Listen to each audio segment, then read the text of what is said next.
Good afternoon, ladies and gentlemen, mothers, fathers, daughters, sons, brothers and sisters. This is a brand new league here at Apex Online Racing for iRacing. It is the Formula 3, season number 1, round number 1 here at Montreal, Canada.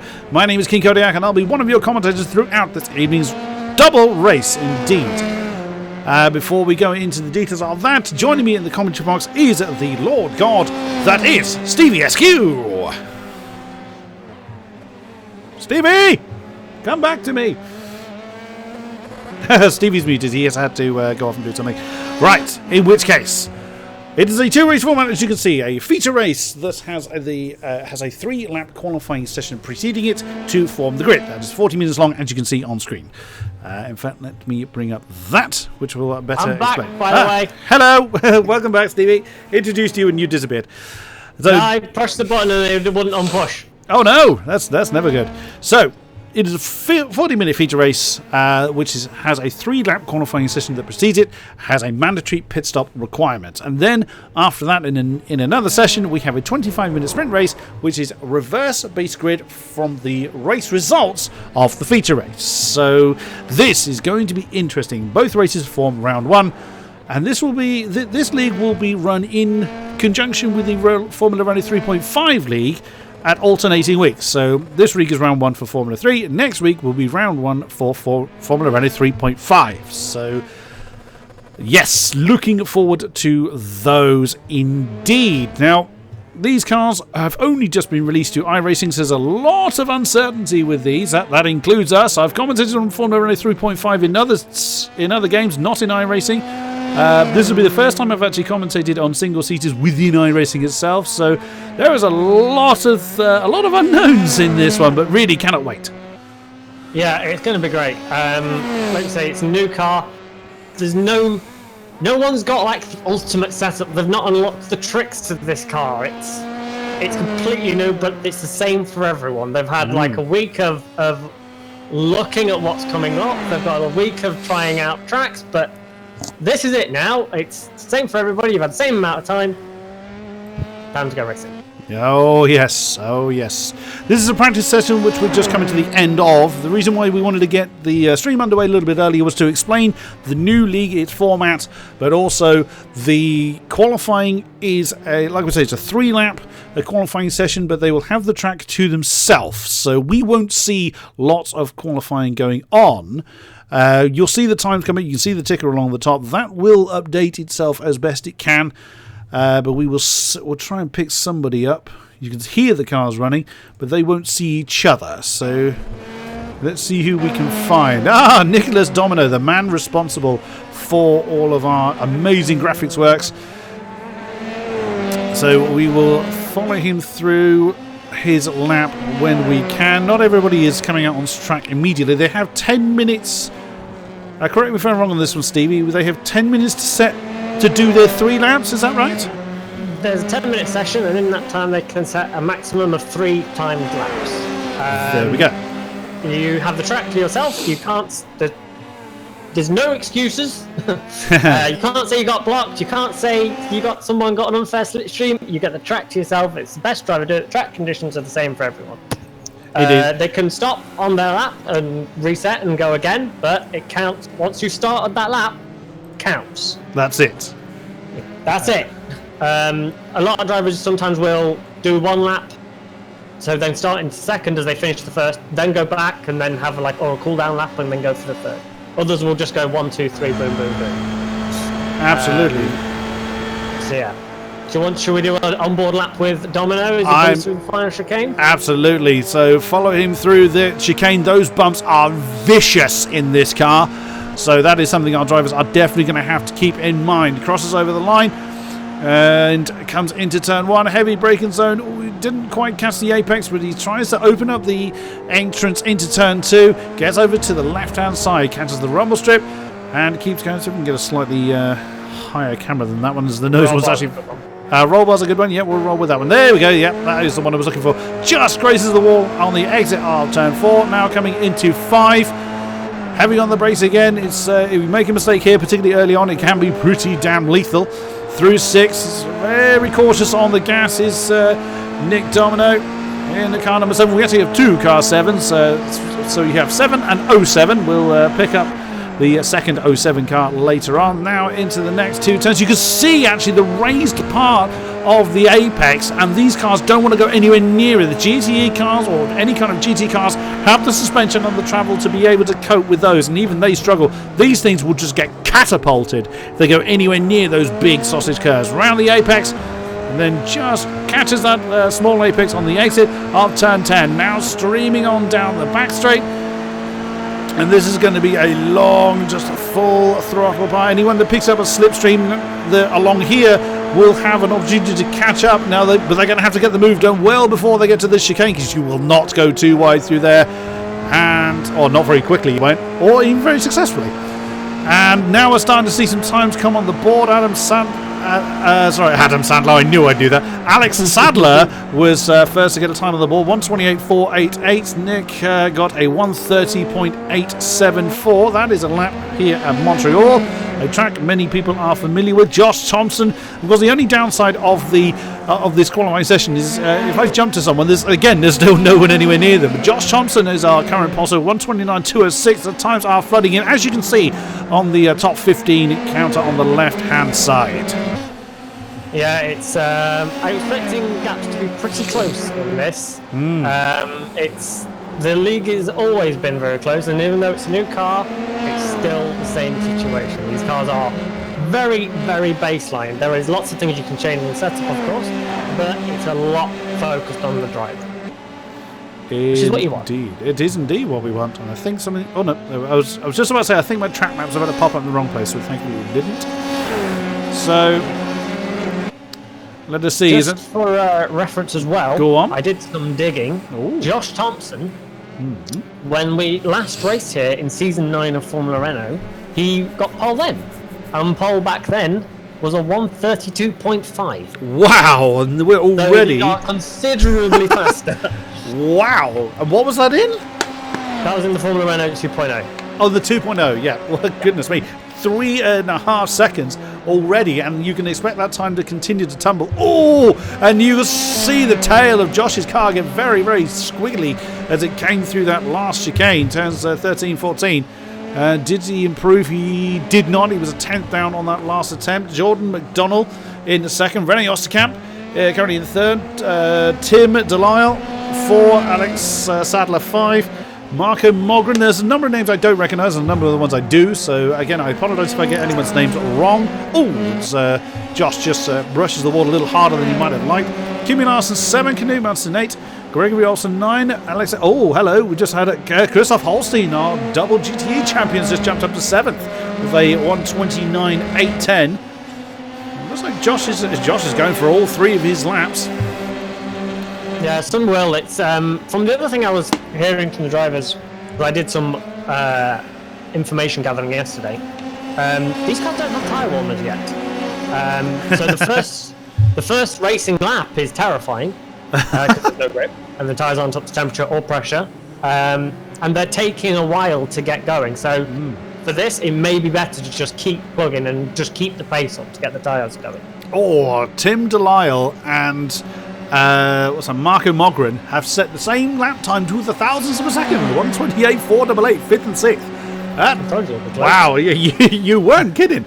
And looking through the list, there isn't a gap bigger than about 1.5 tenths, really. There's not even that. Looking through the list, every little bit counts here. Big time. Yeah, gap from 1st to 29th is less than 2 seconds. Yeah. That's impressive. Yeah. The other change as well from previous seasons, if anyone used to watch the Formula Renault 2.0, is there are no tiers for this temporary first season. It's just all out. You're all in the same grid. Go for it. Awesome. So you're racing everybody. And points pay all the way down in this first race down to 20th. So some people probably are going to go away tonight in the first race at least without any points. As is the nature of the beast. Yeah. Not everybody. Morgan just hit the wall on his fast lap at the Wall of Champions. Carried way too much speed and he has crashed. And let's put him back in the pits. If he could come out again, he would have time to do so. We still have some people without a time on the board. Evan Imre is one of them. He's streaming on down that back straight, looking to get a time on the board. Evan Imre, John Robertson, and Tom Van Humen are three people without a time. Here comes the Scotsman. Oh, there goes one of the people that didn't previously have a time now on the board. Where does Evan appear? 30th is where Evan Imre appears with a 130.8. But as Stevie was saying, the tyres are freezing cold as they start their day. Phil Reed jumped up to 3rd place with a 129.370. That is only just over 1.5 tenths off the top spot, as you can see. So, yeah, this is going to be fantastic. He's just been demoted. Yeah, Tim Delisle has just jumped up to 3rd then with a 129.350. That's absolutely stunning. Not many cars still going because a number of people have done their 3 laps. So Delisle still going. Kerry Nolden, a regular in AOR circles for the team AOR Orange car number 35, streaming on down to the last chicane. He's brought that one in. So that's his day done. Who else is still out there? John Robertson. Everyone, all 34 cars now have set a time on the board. Robertson in the UI1 PSR car 86 is on that back straight. Let's see if he is able to improve. Who is still out there? Alexei Sirotkin in 15th, Daniel Morris 19th, Saradov in 20th. Oh no, we've seen that so many times in practice. Quite a few people just catch that inside apex of that final chicane that tiny bit too hard, and it does one of two things. Either it does exactly as John's just displayed very nicely and spins you, or it throws you into the wall. Neither is particularly advantageous. The fast guys will use those, and I mean the very, very top guys will use that sausage curve. It's a real risk though, because if you get it millimeter wrong, if you damage the floor, you're in trouble. You damage a wing, you're in trouble. Damage a suspension, you're in trouble. And there's no let up here. This is a street track technically, and there are walls everywhere. Oh yeah, and they're ready to greet you with very solid open arms. The last car on the track, which is Alexei Sirotkin, now brings his car in. As you can see at the counter at the top, the qualifying session is about to expire. And when that does, we will get the confirmed qualifying positions up. And there we go. So last car to confirm their retirement is actually Ishmael Hernandez. So this is your confirmed grid order. Josh Thompson for the opening round of the Formula 3 Championship against the top spot with McDowell 2, Delisle 3, Phil Reed 4, Kerry Nolden 5, René Osterkamp in 6th. Maybe a bit of a surprise. Well, he's still towards the front, to be fair, but most people are used to seeing him a bit further up than that. Then is Mogren 7, Olsen 8, Sadler 9, Martinson 10, Robertson 11, Holstein 12th for the opening round of the season. We still haven't even got to a second behind the leader yet. Then Kimi Larson 13 again. A big surprise for a number of his fans to find him down in 13th. And Hernandez 14th. Sirotkin rounds out the top 15. And you have to get to 18th before you exceed a second from the leader. What a... Wow, I cannot wait for this to get underway. It's going to be great. It's so slow. It's so close, sorry. It's so slow? You know what I mean? Top 33, 1.7 seconds. The entire grid's covered by just over 2 seconds. It's insanely close. Now, I did wonder how well these Formula 3 cars would take a track like Montreal. It's very fast track. We all know this. Anyone that's a fan of most kinds of motor racing will know that it's a pretty quick track. So I did wonder how well these cars would take it. And well, from what we've seen already, it's going to be interesting to see. It's going to come down to those curves, exactly as Stevie was saying earlier, particularly that final chicane, because it's a long way they're still on full gas for after that particular chicane. So if they get it right, they're going to gain some time. If they get it wrong, yeah, that's going to hurt. Yeah, this is going to be great. Oh yes. Oh, it's going to be good. Just waiting for everybody to get back on track. And away we go. Oh, look out front. There's a lot of jostling going on. And already the lead has changed. The numbers will shuffle around. We'll wait for that to settle down. Josh Thompson's actually hung on to the lead. I thought he'd lost it for a second. McDonald to Phil Reed up to third position then. Of course, with the field this big and this tightly packed, it's going to be very, very tightly condensed. That is Kerry Nolden hanging on to fifth position, fighting off René Osterkamp as they come streaming towards that heavy braking zone at turn 5. Look at McDonald. He's right on the case of Josh Thompson. Already a gap forming between Reed and McDonald. It's certainly not what Phil Reed would have wanted. He's got a whole big train behind. Absolutely amazing stuff. Then look a little bit further back. There's René Osterkamp in 6th position in the Sim RC car 29 as they come streaming along, trying to fight. It looks like I'm not seeing any major gaps so far. Did everybody make it as far as you can see, Stevie?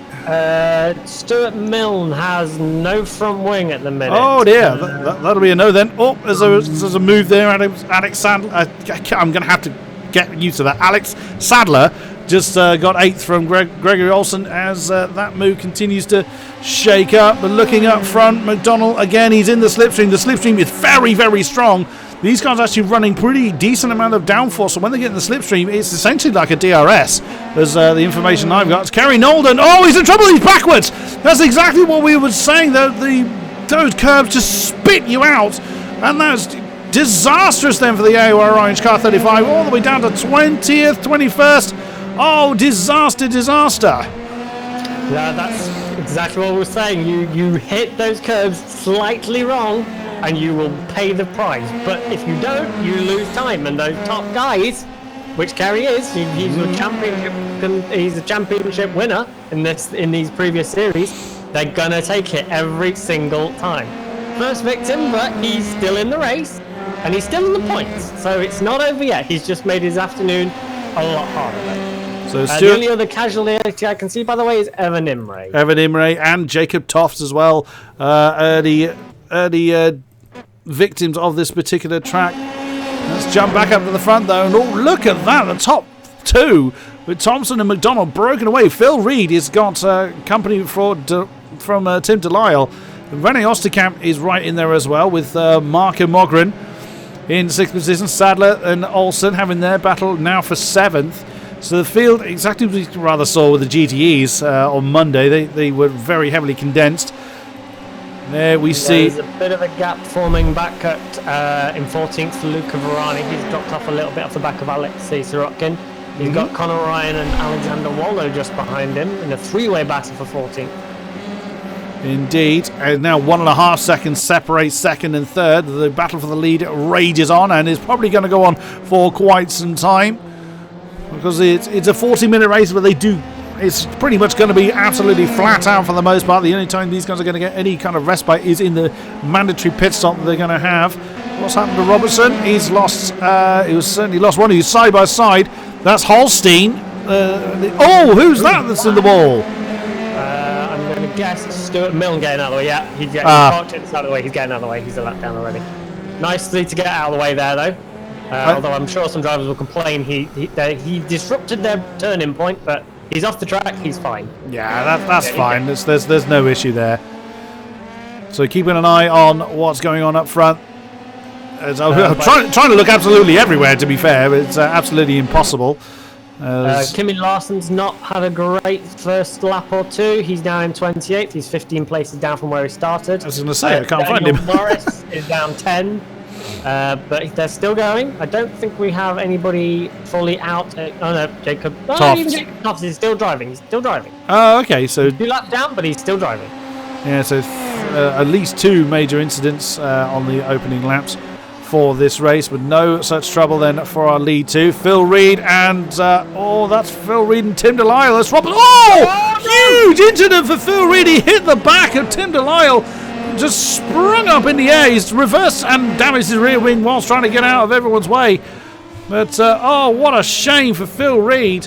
He's going in the worst spot. Yeah, again he's trying his best not to disrupt everybody flying past him. But yeah, just one little tap. And that's the thing with the single seaters. I was actually explaining this to a colleague at work where, the GTEs, you can get away with a bit of, a nudge in the tail or a bit of door banging. You do that in these things, and Phil Reed perfectly displayed what can happen is they just fly up in the air. It's not great for both Team AOR Orange cars. They've both been caught out on the Wall of Champions. And Phil, I think, has quite significant damage. His front wing, rear wing, it's all a bit wonky, and I suspect he's also got steering damage from the little wiggling he's doing. So that's not gone well for him. Indeed, no. And Knut Martinsen. Oh, no! Knut now has fallen foul. That's a roundabout turn. And those collected. That was Luca. I can't get his name. He keeps moving. There he is. It's Luca Verani. That's he's collected in that incident. And that's the nature of, when a new car is introduced, of course, you don't have that inherent knowledge. It's not like the GTEs where people have been driving them for many laps over many different circuits. It's a case of there's so much learning having to be done. These guys are, like Stevie said earlier, they've only had them for about a week. And yeah, you can put in a lot of time, but there's that inherent knowledge, that muscle memory, those kind of instincts that you just don't have with a brand new car. As Holstein's in the pits, he could be serving his mandatory pit stop early. That's absolutely fine. There's no detailing on when you have to serve your pit stop. It's just as long as you serve it within the race. Yeah, you don't have to pit for fuel, but you do have to change either both front or both rear tyres. Just to give you a reason to pit. It looks like to me that Jordan McDonnell has front wing damage. He does have front wing damage. Oh dear, that'll be why he's falling off the pace a little bit. A little bit, yeah. He has. I'm not sure where he's done that, but he certainly has got some on the right-hand side. It'll be just where they're clipping the wall. The best lines from the best drivers, they would just kiss the wall on their way past. So he's just overjudged, where to kind of slide the car in, and he's just overdone that a little bit. Mm-hmm. It's very it's easy to do when you're pushing this hard. The other thing as well that I got from the drivers was that this car was quite hard to save if it starts to go. Yeah. I think that was evident with Knut's slide. He just dropped it through turn 9, couldn't save it, and then was sideways in the middle of the track. And it's one thing to practice. It's one thing you can lap 100 times. But when you're on your own, that's different to being in a race and you've got people behind you and you're chasing, and different kind of situation. Oh, completely, yes. John Robertson brings his car in. He was from 9th position. So, pretty standard pit stop, I would imagine, for him. Although McDonald just caught the wall again. Still hanging on to Josh Thompson. He's still around about a second behind, so he's not falling massively off the back of a car 49, but he's struggling to keep up the pace. Again, you can just hear in the background people just catching the wall. There is Tim Delisle with Randy Osterkamp for company. That's a battle for third as they stream through the same corners. Another battle, another pair is Marco Mogren and Alex Sadler for 5th position. Cars 82 and 21. There they are. Then in the background you've got Gregory Olsen, a little bit on his own. Then nearly 6 seconds back, Alexei Sorokin. Again, not under immediate pressure. Conor Ryan and Ishmael Hernandez in a very close battle for 9th. You can see that car 22 is almost pushing Conor Ryan into the hairpin. But, they're kind of minding their own business for now. And yeah, just looking at the gaps, McDonald lost another couple of tenths off the back of Josh Thompson. So that damage is going to be hurting. And so with these cars able to kind of, they're used to running the levels of downforce they are. This looks like a move by Ishmael Hernandez. There he goes on to Conor Ryan. Because they're running quite high levels of downforce, the slipstream is that much more powerful, and we're going to see, I would imagine, quite a few moves into that final turn. Although Hernandez feeling the need to jump very much to the line to defend it to turn 1 already. And nearly actually runs into Conor Ryan. On they go. Battle for 9th continues. Battling up and down the field. There's Osterkamp. He's very close to Delisle now. So a definite battle forming for that last podium spot. Yeah, you can't ever count Rene Osterkamp down. He's 3-time champion in the Formula Renault 2.0. He is quick. He knows how to win races and he knows how to win championships. And there's a lot of new drivers. And they're not going to stop him from trying to take a 4th. No, indeed. He's up 2 places already, and he looks like he's not finished yet. Happy days. The tail of Delisle's car getting a little bit sideways as they come out of the hairpin. And there's the gap then between the top two. That's very much increased from where we left them. There you see Sadler and Mogren having their battle as well.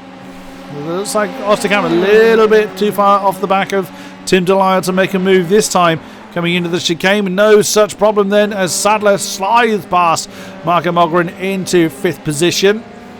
So that's a battle very much done. Who else can we have a look at? Alexander Waldo is in 13th position. There you see Erika Lindström.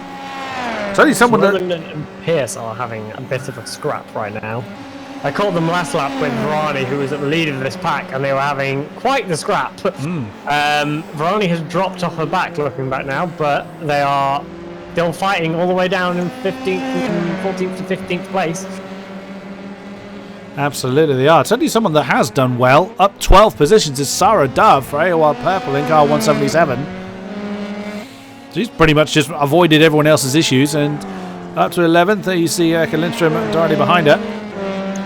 Decent effort for her. Who else can we look at? There's Kimi Larsson right behind Nick Domino. John Robertson, actually one of the early pitters, is not far behind them. Oh, that's a back marker. That's Milne. That's Stuart Milne getting out of the way. So Kimi Larsson continuing on. He hasn't been through the pits yet, but is a long way down from his initial starting position for the Super Swedes. And then the field is fairly well spread out with... Oh, look at that! That was John Robertson siding past Stuart Milne. Then getting it, he's hanging on to the last point-paying position at the moment, but still another 28 minutes of racing left to do. Just having a little look at those that have had incidents and gone into the pits. Phil Reed is running, still gone back out. He is running in 30th. Jacob Toff still running 31st. Boone Martinson is in the pits currently, getting fixed. Evan Imre still also getting fixed. Kerry Nolan's running in 22nd. Yes, Evan's been in there a while. I don't think Evan's coming back out. I think that's a fair assumption that we won't be seeing the Bonnie Scotsman return to the track. As the top guys are now spread out a bit, the closest battle towards the front is still this one, 4th, 5th position of Sadler and Mogren. As Osterkamp has fallen off the back of Tim Delisle after their battle ensued. Also, next one down the road that's fairly close is this one, Sarah Dove and Lindström. As they come towards turn 5. Erika Lindström trying to hang on to the back of Sarah Dove. And then Domino and John Robertson's just got past Nick Domino. Amazing graphics, man. And then behind that... he's instrumental for this overlay. Very much so. Oh, definitely, yeah, jumping back up to the Sarah Dove and Erika Lindström battle. That's gotten very close now. Lindström was 4 tenths quicker than Sarah Dove last time around. He's only 5 tenths behind now, or not even that. So, really getting close into that hairpin. There you see Alexander Waldo is a couple of seconds behind them. Oh, a big tank slapper there for Lindström. Did you get an indication on tyre wear for these cars, Stevie? They've no idea. From what I was told yesterday, they've not done many long stints in them, these cars, so they've no idea how well the tyres are going to last over a race. Yeah, that was what I got as well. They're not that long races. So what has happened to John Robertson? Something has happened? No, it's just my overlay shuffling around. Nothing's happened to John Robertson. I thought he'd fallen down somewhat, but he hasn't at all. Well, you know. The other thing I was warned about was the hairpin, and said that traction out of the hairpin was tough. So that's something to watch. I was guaranteed by some drivers that many drivers would spin. I haven't seen any yet. I'm very disappointed. Yeah, we haven't seen any sort of incidents since the early casualties of the race so far. John Robertson on the back of Kimi Larsson at the minute. Where's Mr. Robertson? Although kind of similar pace right now. Last lap, Kimi was 10th, a second slower, but overall he's 4 tenths faster. But we'll see if John is going to press the attack. It looks like he's going to. Ooh, who's that in the background having a vision? Don't know on that one. It's Luke Bob. He was just letting them through. Okay. Yeah, so Robertson then. Oh, he's getting very close to the tail of car 99. Robertson is our lead car that's pitted, bear in mind. So that's something else that obviously everyone ahead of him will have to come into the pits at some point. Oh, I have a lag moment there. And just about Kimi Larson just about hanging on, or keeping that ever-chasing car 86 behind. Surely he's going to make a move now. Here comes, and that's how effective the slipstream is. You just saw how much speed Robertson picked up off the back of Larson's car. There was no way Kimi Larson was going to defend against that. And that sized through into 17th position for John Robertson. And I would imagine that pace is going to keep up. Ooh, yeah, Lindstrom and Dove still very, very close in that battle for 11th. Looks like the rest of the field are fairly spread out and minding their own business at the moment. It's a bit surprising, but then not everybody is kind of suited as well as they might think to single-seaters. It's not a great deal of transferable from a GTE car to a single-seater. No, it's a completely different vehicle, really. You've got to remember that these cars are. Oh, big incident! Stevie. Sarah Dove and Lindstrom. Lindstrom running over Sarah Dove. So Sarah just had a spin and Lindstrom had nowhere to go. Slams into the side of car 177. Those two then getting back underway. Huge damage for Lindstrom. And Lindstrom may actually be out as a result of it, as he seemed to have parked up at the side of the road. Oh dear, oh dear. You were saying we hadn't had a major incident for a while, and yet Lindstrom has jumped back to the pits. So that may well be the end of car 98. That's a shame, but just as I was saying is how delicate these cars are. They cannot take the battering that a LMP or a GTE car can take. They are very flimsy. You have to be kind to them. Tim Delisle, by the way, has caught up a little bit to Jordan McDonald. He's now within a second. And from what I was told yesterday, the drivers predict the slipstream is around about the same as Formula Renault, so you need to really be within about 6/10 to get the full measure of it. And when you get it, it's pretty good, but you've got to get there. Yeah. And these cars are a bit of a step up from the Formula Renault 2.0. They're a bit more powerful. They're a bit better with the aerodynamics, and with that comes that little bit extra dirty air that we're so familiar with in open seat. Oh, and again, big wiggle there from McDonald's. He got on the power, but the rear tyres weren't ready to handle it. And this could well be a move then for Tim Delisle to get another one up the podium on the roll bar of the Privateer 17. There he goes. He's not going to quite get there in time. No, he backs off on that. Interesting that McDonald has chosen to continue. He's sticking to his strategy, whatever that may be, because we don't know what strategies these drivers are running. Generally speaking, in the previously you would run as long as you could if you were out front. You would go for the overcut because tyre wear wasn't that much of a penalty, and you would just burn the fuel off longer, and you can avoid all the carnage of anything happening behind you if you're out front. So that's maybe what these cars will try and do again. We will see. So Tim Delisle not able to make the pass here. Rennie Osterkamp is not far behind. So McDonald was actually slower than Rennie Osterkamp as well. So that three-way battle could well condense. And there you're seeing in the background was Alex Sadler.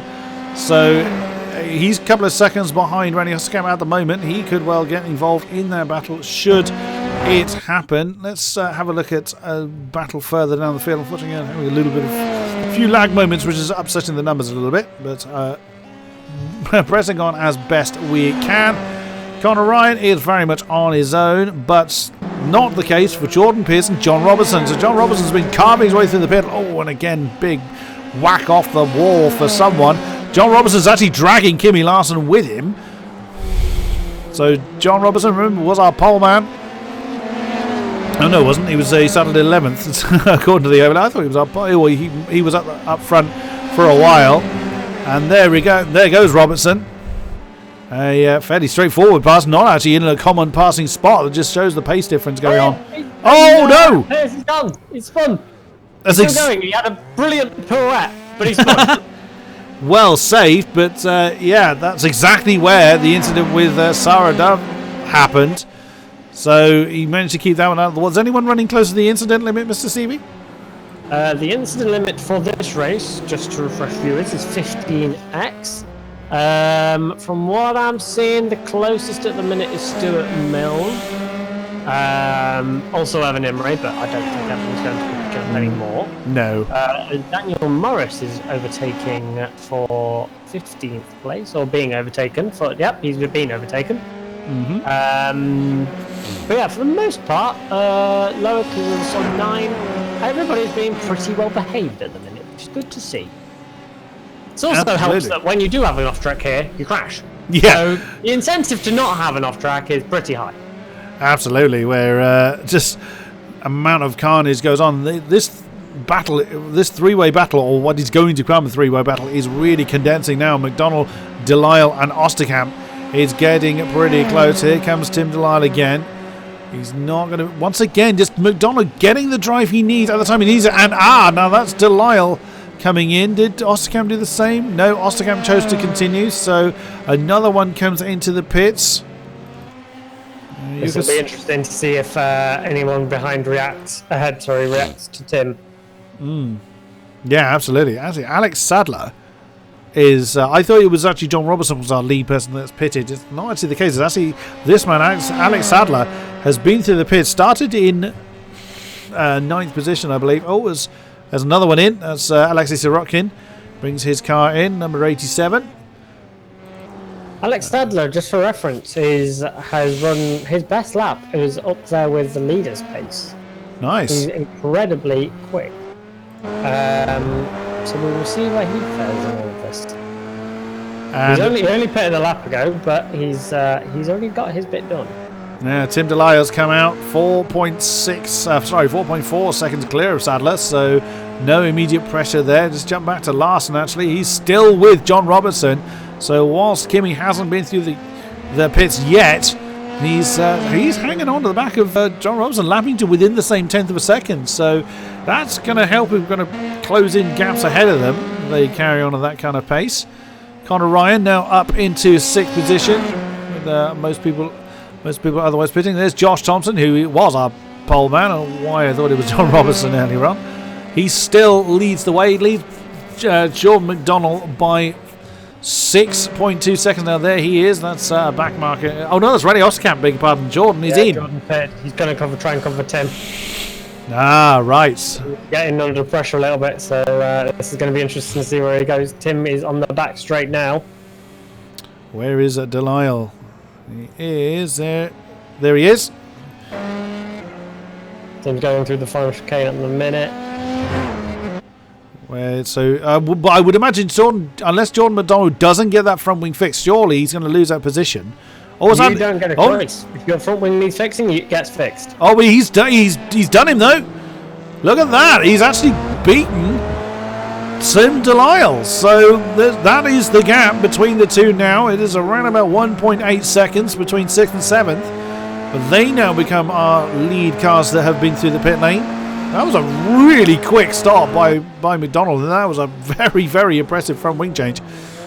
It was a good start from it. It was a good entire thing through the pit lane for McDonald. Through the pit lane itself, he was 7 tenths faster, and the stop on its own was 3 tenths faster. Wow! A second quicker just in the pits. It's every little bit matters. Absolutely. We're well over halfway in this race now, and still leading the way is Josh Thompson. Still hasn't brought his car in.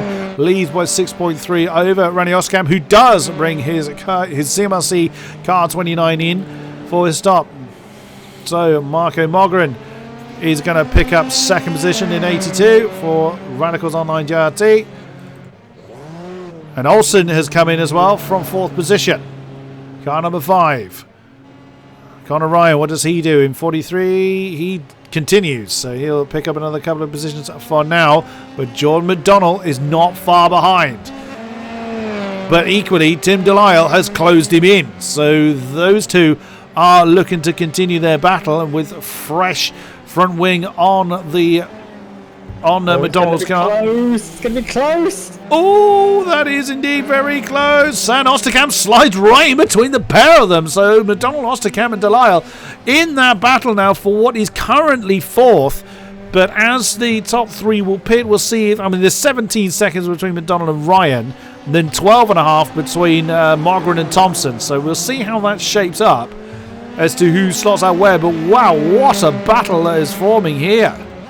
What a great stop by René Osterkamp through the entire pit lane, 29 seconds compared to McDonald, 34.5. Wow. That is not having to change a front wing. Yeah, absolutely. Absolutely that. So we're just keeping an eye then on where our lead guys are. Tim Delisle right under the rear wing of the car 29 René Osterkamp. Decent drive off of the hairpin. That's another back marker that's in between. Was ahead of Jordan McDonald. Not entirely sure who. Is Thompson in? No, he's long way past right now. And Mogren, is he going to go into the chicane? He's having a look at the inside. René backs out. Just about all the sides. But he didn't touch. That was very close, but that's going to allow Osterkamp to then come back at Tim Delisle, then on the start from the straight before they get to turn 1. And no, car 29's backed out of that. Was he going to dive on the inside of turn 1? He does. And car 17, Delisle does give him the space, and that is Osterkamp back up into 5th. But look how much time that cost him. McDonald is gone. Yes, yeah. I think that was mission critical for René to get past Tim there. I think that was I'm faster than you. I need to get this on. But that was inspired by the Tim trying to attack René. That all happened because Tim tried to attack René. So maybe it was the other way around. Maybe Tim was like, no, I was in that spot. Move. Yeah, I want it back. And McDonald, that's Conor Ryan you just seen going through the shot. So Conor's not been through the pits yet. The top 3 haven't. Most of the field have been through the pits now. Only a handful of cars have not. So this is technically a battle for 3rd, but will Conor Ryan choose to fight him, knowing that Jordan has been through, well, whether he knows Jordan's been through the pits or not, he'll certainly know that Jordan is bearing down on him. So it's going to be... He'll certainly know that he wasn't in 3rd before. Yes, he'll know there's an inherited position. So is he going to fight and thus potentially slow down McDonald? Even whether he does or not, René Osterkamp is on the move, but he is dragging Tim Delisle with him. That's the gearbox view from Osterkamp. McDonald, he knows better than to throw it on the inside of the chicane from that close, and that looks like Conor Ryan's in. Yep, well that answered that particular question. Car 43 from 3rd place comes in, handing over that potential podium spot to Jordan McDonald. He's got 19.6 to close down to Mogren, 32.5, and that gap I think has come down a little bit. So 32.5 between yourself and Josh Thompson. Josh isn't showing any sign of wanting to come in the pits yet. As Stevie mentioned earlier, there's no kind of tyre wear issue with these cars. So they don't have to kind of think, oh, these tyres are going to give up in a minute. That's Sadler. That's actually right behind Delisle as well. So that battle is not resolved yet, as 21, Alex Sadler is now involved. There's also a little battle going on for 20th place right now between Sarah Dove and Chris Holstein. Chris, they've both pitted. Yep, they've both pitted, and I'm having a bit of a lag moment, so I can take that back. Yeah, I've been having a lot of those, unfortunately. Yeah. Oh, what's happened to Delisle? Oh, that's a very big issue for Delisle. I saw he was actually going backwards on the speedo. He's lost that one. What on earth happened to him? Let's see if we can get a replay of what happened to Tim Delisle. Unfortunately, it's not giving... Oh, no. Unfortunately, I caught it at the point that... can I go back any further than that? Oh, here we go. So we're picking up Tim Delisle as he's come through that chicane. So where did it go wrong for him? Oh, he's had a hardware failure. Oh no, so he's just gunned off the road. Yep. Oh no, what a shame for him. So we're still watching him. So he's gone through turn 2. It's around here somewhere that it's gone wrong. So into 3. All is well at the moment. So where did it all go wrong for car 17? I think it was up towards turn 9. Yeah, so that's 5 and 6. We have also just lost Ismael Hernandez. Oh no! Left the server. Oh. So I think something may have happened to him. And Tim Delisle's still going. So yeah, must be around here somewhere. No, that's gone okay. It happened in a lag moment. That's why I haven't been able to see it. Yeah. So... And the leader is in the pits, by the way. Oh, now it's all going to happen then. So Mogren has chosen to continue. So new race leader, car 82, is going to take over the lead. Where is McDonald? He's coming into the final chicane. And Thompson is having... Oh, no, he's not having... Oh, yeah, he would have had tyres. But out he comes. Oh, how close is this going to be? He's got this. Oh, yeah, he's got it. It wasn't as close as I thought it would be. Long clear, he's fine. I thought that was going to be a lot closer than it actually was, unfortunately. Interesting that now that Tim's had his unfortunate issue, the pressure is starting to ramp back up on Jordan as Rennie starts to close that gap back down. Last lap he was 6/10 quicker than Jordan. Renee's coming. He is coming, and that's never something you want. And that is the view from the tail of Jordan McDonald. And that, like Stevie just said, that gap closed by 6/10 last time around. It wasn't like McDonald's lap was particularly bad. It's just Renee's lap was very good. I think Renee actually... Oh no, beg your pardon. Is that Alex Sadler has the fastest lap of the race with a 29.7. If I've got that right. Oh no, it's actually Tim Delisle. It's Tim Delisle at 29.6. I beg your... Actually, unfortunately, no, it's Josh Thompson. Oh, it's Tom Thompson, 29.5. There we go. It's because my list wasn't sorted in that order. That's how I didn't get that. So it's very close, but still... Yeah, so poor Tim. Oh, that's not a happy-looking car. I suspect that's the last we'll see of that one. It's a great shame. For tonight, well, for this race, there is another race coming up. Yep. As we're into the less than the last 10 minutes. Oh, Renee! Oh, that was a clenching moment as he got very, very squarely on the exit of that chicane. Managed to keep it out of the wall, but only just. Watching it back on the replay. Oh, yes, that curb. That curb can be mean. Yeah. It does not like being touched. No, very much not. As we're into the last 7.5 minutes of this race, the next race is gridded based off the top 20 in reverse grid order, provided that no one is more than a lap down. You can be a lap down and still benefit, but after that you get out of it. Well, the driver in the top 20 is Kimi Larson. Yes, I was about to say that. There is Kimi Larson. In 20th, the first car a lap down, you could say, or the last car that isn't a lap down is Alain Tessier, who's not far actually down the road from Kimi Larson. And that there is Marco Mogren, who does have to come in the pits still, bear in mind. So he leads the race by 12.2 over Josh Thompson. Is he coming in this time? He does indeed. So that is going to hand the lead back over to Josh Thompson, our pole man. Is he going to have the clean sweep? Is he going to have, for the opening round of the season, pole, fastest lap and the race win? He's got another 6.5 minutes. It's going to translate into about 5 laps-ish. Mogren hasn't stopped yet. I thought he'd actually stopped and gotten going again. I was like, wow, that was amazingly quick. But no, he will fall a long way down. And keeping an eye on Osterkamp, though, another 2/10 gone out of that gap between himself and McDonald. He's teetering right on the edge of where the slipstream is really going to become effective for him. Yeah, he's just starting to get into that reach now, where he's going to start feeling that little bit of benefit. And that's all he needs. And once you can latch on and get into that more powerful area and that more powerful range, then you have, then it becomes good. Then you can really start to pile the pressure on.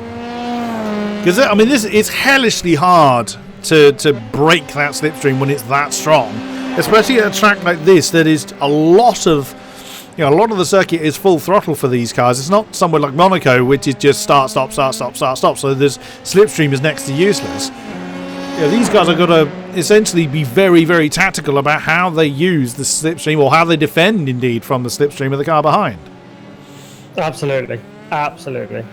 I have a horrible feeling Sarah Dove has had an issue. She's still in the pit lane and doesn't look like she's being left to rip or anything. And she's been in there for 47 seconds at this point. Well, what a shame. But then, unless she didn't come into the pit from that incident she had with Lindstrom. Possibly. Which means that's a lot of damage on that car. But she's been limping a long time then, if that's been the case. Because that was quite a few laps ago now. But it does mean Kimi Larson's back on the lead lap.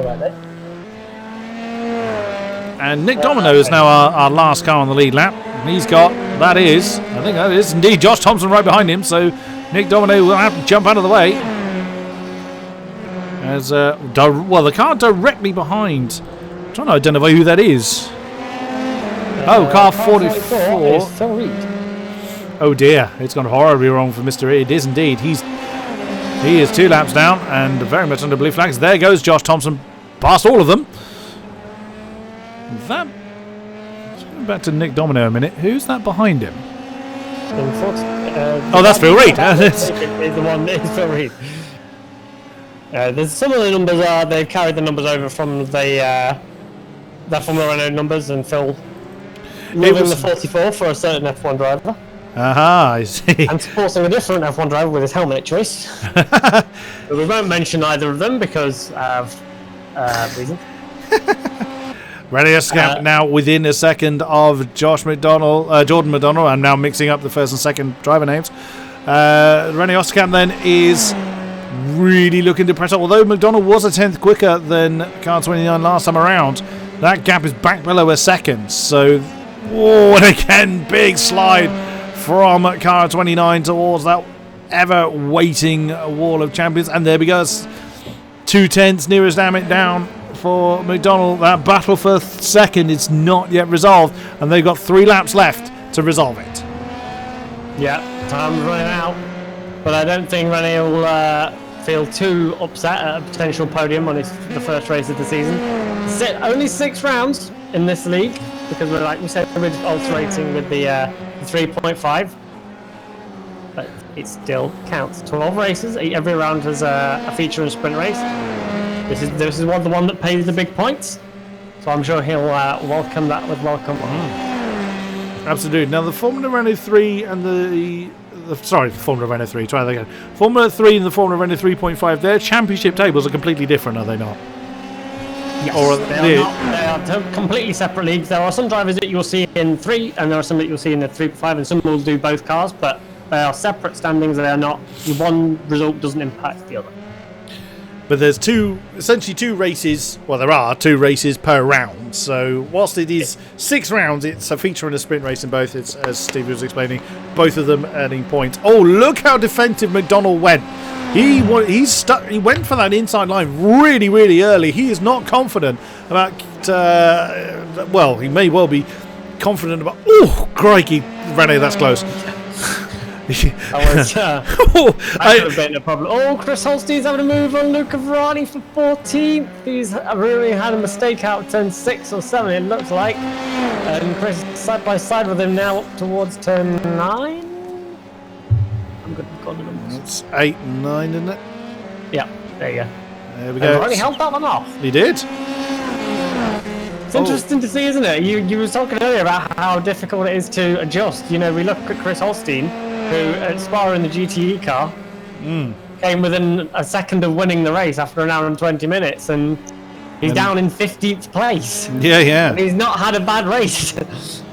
Kerry Olden on the back of Conor Ryan, so that's a battle for 9th position. They are half a second apart, as are McDonald and Osterkamp now.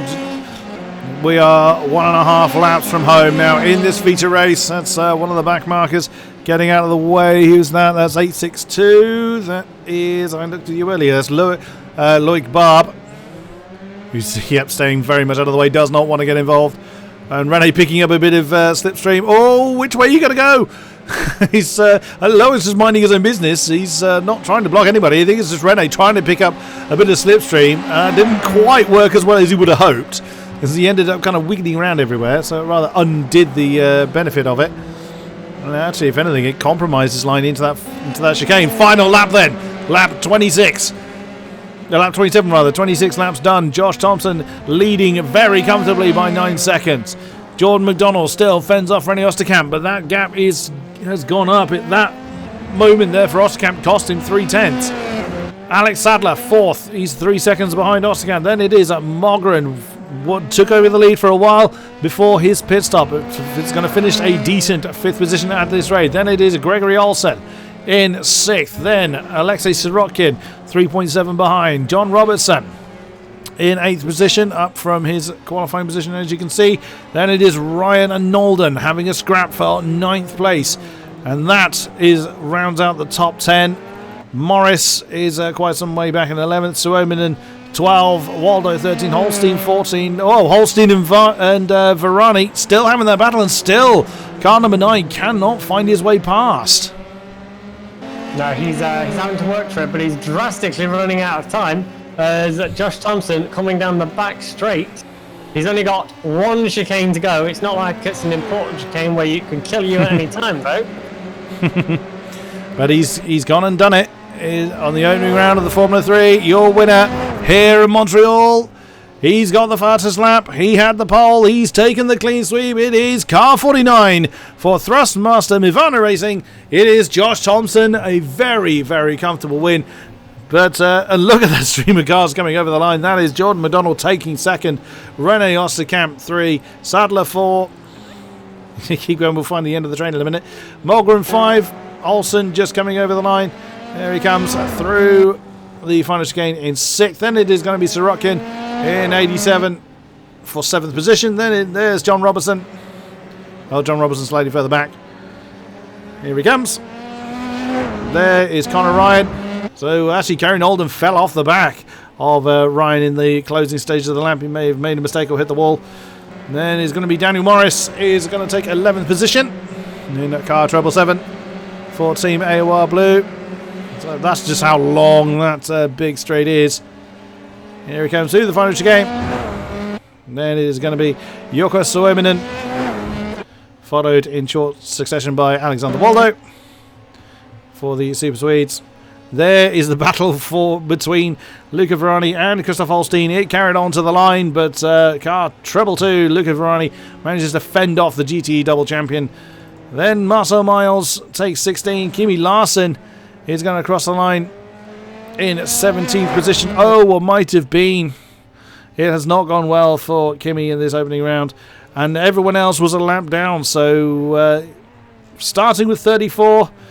And this is just 17 on the lead lap. And that will conclude our first race. What a cracker.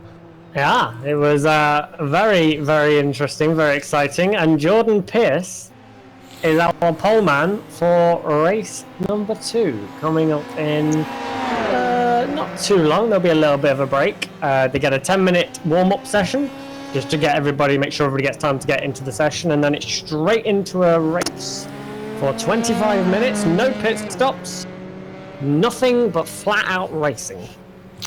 Indeed, and yeah, what a race we have. So like we say, we will be back when the sprint race is due to start.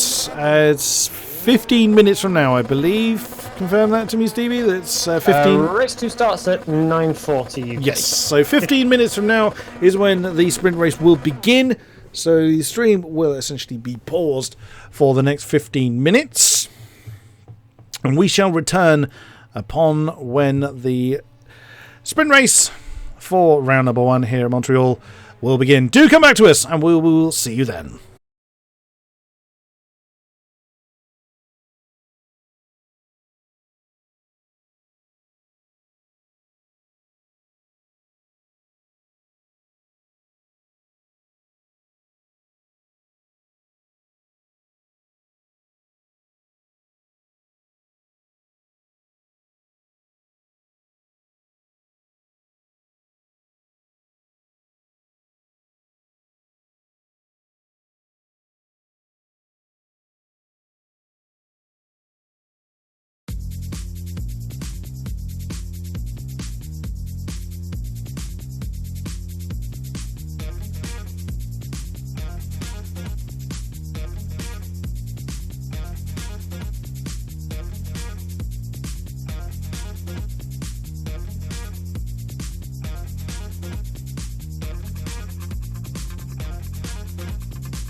say when there are no words.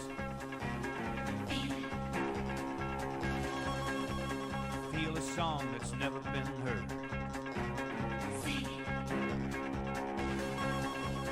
How do you know when you hear the call?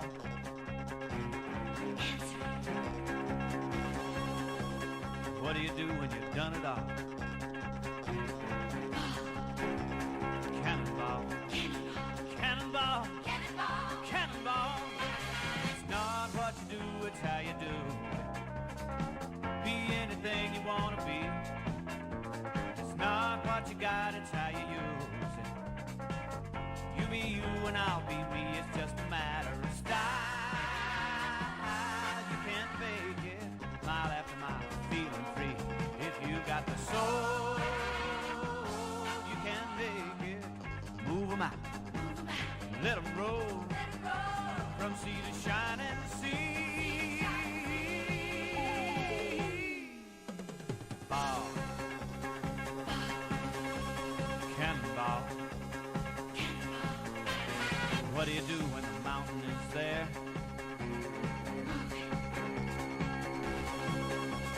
How do you answer the challenging day?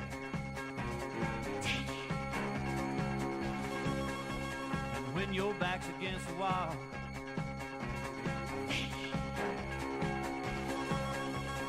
what do you do when you've done it all? Cannonball, cannonball, cannonball. It's not what you do, it's how you do. Be anything you want to be. It's not what you got, it's how you use. You be you and I'll be. You can't make it, mile after mile, feeling free. If you got the soul, you can make it. Move 'em out, let 'em roll, from sea to shining sea.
We are back, ladies and gentlemen, with the second round of this, or second part of round one, we should say. It is going to be the sprint race. We are in the tail end of the practice session at the moment.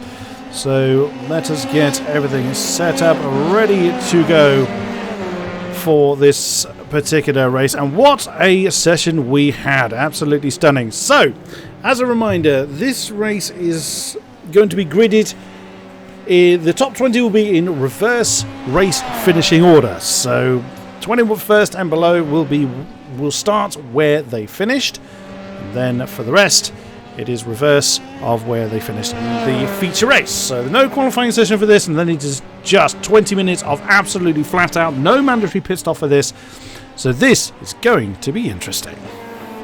Yeah, reverse grids always can throw up a bit of a challenge. It's not something you should take with for granted. Any position you can make is great, but you've got to survive. There can be a little discrepancy with pace, although the field's very close. You've just got to account a little bit more for those ahead or those behind. Remember who you're fighting, remember where you realistically think you should be, and drive accordingly. Indeed.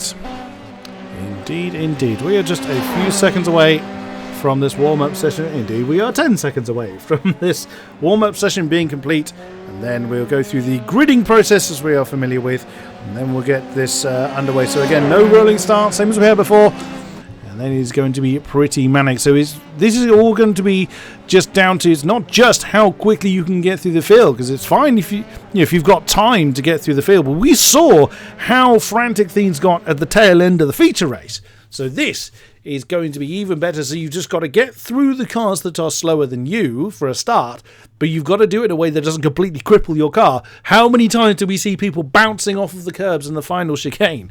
So, but again, those at front have got to know that there's going to be a lot of faster drivers chasing them down from behind. So how heavily do they defend? Do they let them go, or do they choose to defend? If they're fairly confident they can keep them behind, they may have a crack at it. I think, absolutely, particularly in that first lap, we're going to see some pretty interesting moments along that back straight. Yeah, and the grid actually thing is working, so we can do a quick rundown. We've got 25 seconds.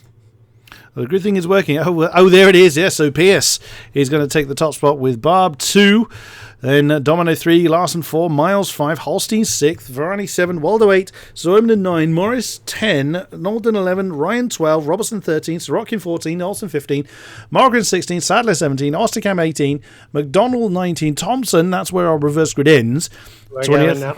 And we are down. That's managed to get the reverse part dealt with. So let's get rid of that. Green. And whoa, goodness me! Yes, I am not where I need to be. Let's get up to the front. Where's my cameras? Oh, come on! There we go. Managed to get just up to the front in time for turn 1. And that you see on the inside of Jordan Pierce is Loic Barb. Oh no! Oh no! Big issue. Oh yeah, we've just seen someone going off for that. Dom, no, he's managed to survive. Oh, Sorokin, no, he's good. Who's had an issue? We're trying to throw. Oh, goodness me, is that Holstein in the background? He was. Christoph Holstein is one of the ones that, oh, he's on the side of the road. Crash through turn 4. Alex Sadler's involved. Trying to keep up with everybody. Milne's still going. Where's Sadler? He's fallen all the way down as well. Oh no, that right behind Sadler is Varani, I think. Oh no, that was Sorokin that was looking to get going. He's facing the wrong way. He's now backing up, and it's not going well for him. Jump back up towards the front, and Sadler has jumped back to the pits, so his day hasn't gone well. Pierce is still leading the way with Barb 2. There's Waldo up to 3. So from starting in 8th, that's a pretty good start for him. There's Dom under pressure for us. Kimi Larson is flying through on Suominen. So they come on to the for the first time in anger. They're coming onto that back straight. This is where I think there's going to be a lot of jostling for position. If we look back from not from Waldo, from Dom, we'll get a bit of an idea of how much jostling there is. There's Suominen and Larson side by side coming into the chicane. They just about Larson slots in behind Suominen, and it keeps it clean. Oh, there's a bit of a pound. There's 3 wide as they're streaming down towards us. Conor Ryan, I think, I got a bit boxed in.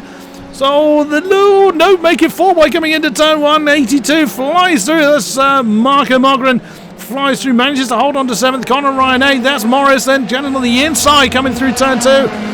Cars treble 7. Can he do anything about it? Is he going to have a look on the inside of 3? No, he doesn't. So Josh Thompson, there he is. That's fending off. That's Phil Reed in the orange car already behind. Kerry Nolden is right with him as well. Kerry Nolden's actually the back of that particular train. And look right up front. That's a lot going on. It's impossible to keep up with it all. That's always the joy of a commentator. Oh, Waldo's lost a position. That's Dom. That's Suominen has flown through. Look at that. Look at the adjusting position. That's Suominen that's flown past on Waldo as well. That's Domino that's jumped out of the front. Oh no, that's Suominen that's slow through the next turn. Look at this! This is pack racing, it looks like, almost. Yeah! The biggest fight I've ever seen. And Absolutely. Domino and Bob were both involved in that turn 2 collision. Oh! What's done? It's Josh Thompson, he's brown! Oh no! He's race run! leader from the first race has had a spin at the hairpin. Oh, I don't stop! know whether it got help, so I'll have a check. Oh, but he's had a lag moment. That's what caused him to disappear. Right, let's get the full race positioning up now. That should now be fairly well sorted. Pierce leads by 4 seconds over Dom, but look at that. Look at the cars behind him.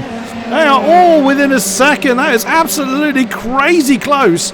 And what's happened to Human? Oh, Human's in the wall. Oh no, he's got to pick his moment very carefully. And when he tries to get out of the wall of champions, which he does, which puts him right the way down to 24th. Waldo's lost some more positions. He's down to 8th now. Phil Reed right with him. He looks like Phil Reed's going to fly past. Oh, that's a very slow car 4. Alexander Waldo looks like he's just losing positions left, right, and centre. Thompson, as we know, that's a very wiggly car 49. Oh, and he bounces off the wall. There is damage on that one. And what's going on with Loic Bob? He is in 3rd. He was in 3rd before, so look at the stream of cars. Domino's starting to get himself a bit of breathing space between himself and the chasing Loic Barb. That's Suominen and Mogren in short order. Then you've got a bit of a gap between Larson and Phil Reed, which is about 2 seconds. And behind Reed, my goodness, Conor Ryan, Alexander Waldo, Kerry Nolden, Daniel Morris, and at the back of that is Stuart Mill. What's happened to Waldo? He's just under pressure. That's Kerry Nolden flying through in the inside, car 35. And there goes Morris. And Mill looks interesting in that particular position. So what looks like Waldo may be carrying a fair bit of damage. Or he's just letting the quicker guys go. There's Thompson. He's lost another position. That's Gregory Olsen. Passed by Gregory Olsen at the hairpin. Just for a quick recap. Last lap, Thompson spun, he locked up all on his own and he spun it into the hairpin. And he's just taken that position back from Olsen. The instant that the final chicane with Tom. Oh, Thompson's in the wall! Oh no! The final chicane! Oh! I suspect he is out. He's got no front rear wing. Yep, he's off. He's done. Just like that, his race was going better, and then it all went horribly wrong. I just split second. I looked away from Thompson. Let's just have a nip. Oh, there's that dreaded curb. We said about it so many times, and it caught out. The sprint feature race winner is gone as a result of it. Oh my goodness me! And that just goes to show how quickly things can change. Not every driver is a fan of reverse race grids. We commentators are. I absolutely love them. And this is exactly why it just completely mixes up the field, gives us intense racing. With Jordan Pierce is gone. Look at that. He is really capitalising on the fact that Nick Domino's got a lot of pressure going on right behind him. Look at that. 1, 2, 3, 4, 5, 6, 7, 8 cars in that one shot alone. And Suominen and Marco Mogren are very close together. They were side by side for a while. Now this is going to be interesting. Let's look on the gearbox of Nick Domino. This is going to get interesting. We know how powerful the slipstream is. That is Loic Barb, 862 directly behind. Domino feels the need to defend it. He's absolutely entitled to side by side coming into the final turn. And it does look like everybody's slotted back into their original positions.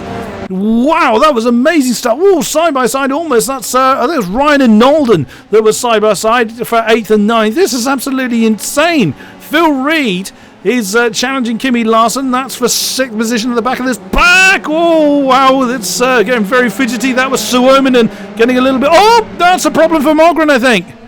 Yeah, Mogren's in trouble. What happened to you? What did happen to you? It just looked like you kind of slowed down. Let's just have a quick look at what happened to 82. He's come through turn 2. You just make a mistake. Oops! Oh, he just made a mistake. It wasn't Mogren at all.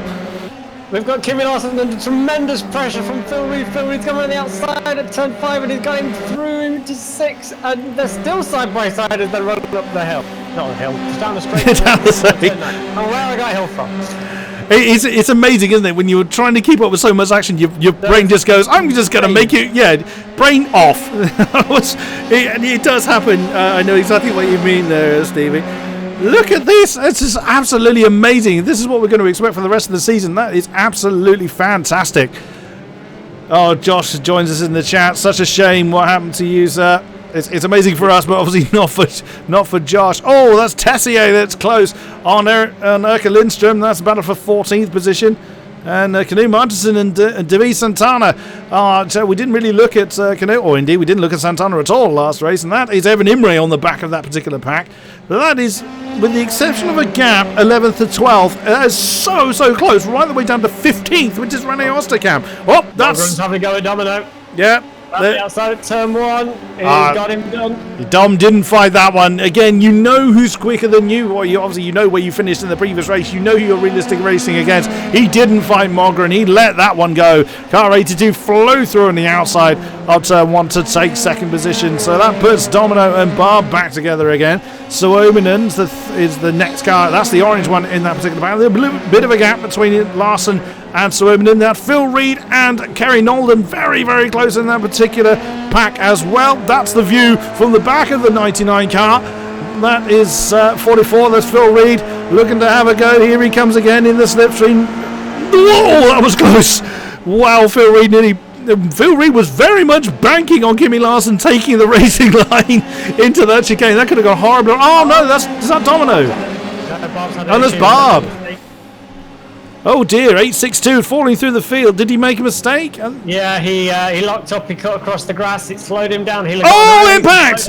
Impact! Conor Ryan and Stuart Mill. Stuart Mill got way too hot coming into the final, well, into that hairpin and just tapped Conor Ryan. That's going to add a few incident points onto them. Now the top field beginning finally to spread apart. Nick Domino's got that pressure kind of taken off him really. Suominen is... Oh! Suominen's in the wall! Commentator curse on Jukka Suominen. The SROC car 25 is bouncing along the road. Oh no, another victim. And Olsen's in trouble. Olsen's upside down. Oh no, that's Rene Osterkamp as well. So there was an incident between them. Just spun as well. Mugger was just spun from 2nd place. He was gaining so much on Jordan Pierce. Oh. He spun it at turn 1. I know I have a replay feature, but I can't look at all of you. But this it is absolutely amazing. There's so many people just shuffling around. Again, just how costly one mistake is. Phil Reed now up to 3rd, starting in 22nd position. So he finished outside the top 20 in the first race. Now up to 3rd. Is really pushing after Nick Domino. Last time around it was 6/10 quicker than Jordan Pierce. I think it's fair to say that Phil Reed's been working his way through the field as well. So it's going to be interesting to see how car 44 continues to chase off if he manages to get past Nick Domino. We still have just under 15 minutes of racing to go. Yeah, Team Yellow cars AOR Yellow cars are on the move as well. Knut Martinson up 16 places, running in 13th at the minute. He's on the hunt for Alain Tessier. Evan Imre up another 16 places from 33rd. He's right on the back of David Santana. There's crazy racing everywhere, and Phil Reed's going to have a go on Domino now towards the chicane. He's gone to the inside. Oh. Wow. Catching the grass as well. He's determined to get up into 2nd, which he does. And Domino had no way of defending that. That yet again is just how strong the oh, and it looked like he hit the wall. I'm not 100% sure he did. Yeah. It did look like he did, but that is Phil Reed's 2nd position now as he continues his charge. Even with all that battling, he was 1.1 seconds faster than Jordan Pierce up front. So he is looking to make a move. What's happened to Mill? I think he's just lost another. I think him and Ryan still having that battle. But look at that. That's Morris in 7th. Barb, Ryan and Mill having that particular battle there. What's happened to David Santana? That's him side by side with Evan Imre coming through turns 1 and 2. And then that goes the AOR yellow card. Then's Rene Osterkamp looking to try and recover from his disastrous start. He's going to have a run at Domino as well now. Up towards turn 9. And Phil Reed, for the record, does have front wing damage. But he does have a little bit. Oh, a lot of jostling for position. Domino hanging on to that 3rd place in car number 7 again on the gearbox. Look at that. That's 82. That's Mark Mogren. Getting to the outside, heading towards the hairpin. There's 35. There's Kerry Nolden looking to get involved. The 82's nose to hairpin. Can he get the car turned in? Domino's going to have the inside line. Who's going to get the better drive out of the hairpin? It is Mogren, goes back up into third. But, of course, now the slipstream train goes on. Let's get on board. Let's get on the roll bar of Nolden. Look at that. There goes Domino outside of Mogren. Mogren, again, no answer to that. And Nolden, biding his time, did think about going side by side before getting up into the chicane. Opted not to do it. Oh! Okay. Nolden's hit the wall. Oh, there goes Larson. That's now flying through in car 99 up into 5th position. That is going to hurt. That was a big hit for Kerry Nolden. I think the suspension is fairly okay on an impact already into the wall, but you kind of you don't want to be doing it. But look how wriggly Kerry Nolden was. That was not a stable car coming through turn 2, so he may well have caused a fair chunk of damage to his car. Equally, he may be very lucky because he's still pressing the attack. And Kimi Larson's going to go up the inside. No, he thinks better of it. Domino and Mogren still side by side through another 2 corners. Domino on the outside for the next one. Who's going to win out? Who's going to be last of the late breakers here? Car 7 of Nick Domino is just ahead and manages to fend off the advances of Marco Mogren. But that does put him at a disadvantage when they come onto the back straight. Here comes 82 again. Is he going to try and move? And there he goes, and that's side by side. That's Larson and Nolden as well, directly behind. And still Nick Domino remains ahead, but look at that's scary. Kimi Larson forced a bit wide by Kerry Nolden. Fair and just move, and there is Daniel Morris right behind as well, so he's getting involved in this battle. Let's go to the blimp if we can. There we go. Now we can see all the battles going on right up in front. There goes Mogren and Domino once again. Behind them is Larson and Nolden. Who's going to win out this time? Oh, that's Nolden managing to get ahead of Larson, throwing him into the clutches of Morris. Oh, this is incredible to keep up with. Meanwhile, the leader is right under pressure now from Phil Reed. Phil Reed, 6/10 off the lead. There he is then. Phil Reed has only taken about 3 laps to close in on the leader of Jordan Pierce. But we have just over 10 minutes remaining.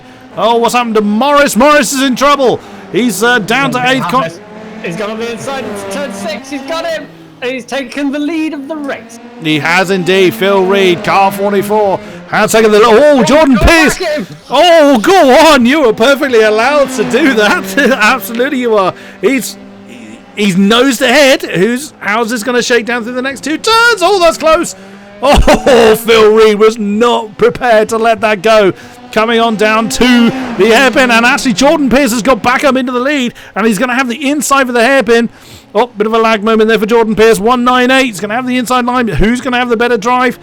And Phil Reed's looking to hang on to that. He's already nosed ahead of the 198 car. But, of course, that gives Jordan Pierce the slipstream effect. But looking on the gearbox once again of 44, and already Jordan Pierce is pulling alongside, but he didn't get a great amount of slipstream. He pulled out very early, and he had to really, otherwise he's going to slam into the back. Phil Reed maintains the lead as they come through the final chicane. And looking a bit further back, Dominic just had to cut the chicane because he was side by side with Kerry on the outside, and he was not going to be able to get the turn in. So he had to cut across. He'll have had to slow down from that from iRacing, which he'll have to serve soon or he'll get a bigger penalty. Yeah. He's serving now. Yeah. Cost him a heap of positions. What a shame for Nick Domino, but that is the nature of the beast. The game is very indiscriminate when it comes to that sort of thing. If you wander off track, you will have to serve that slowdown. So that the pack's still pretty tightly condensed. Just over 9 minutes remain. Jordan Pierce trying to hang on to the back of Phil Reed, which is no easy feat at the best of times, even if Phil Reed is damaged.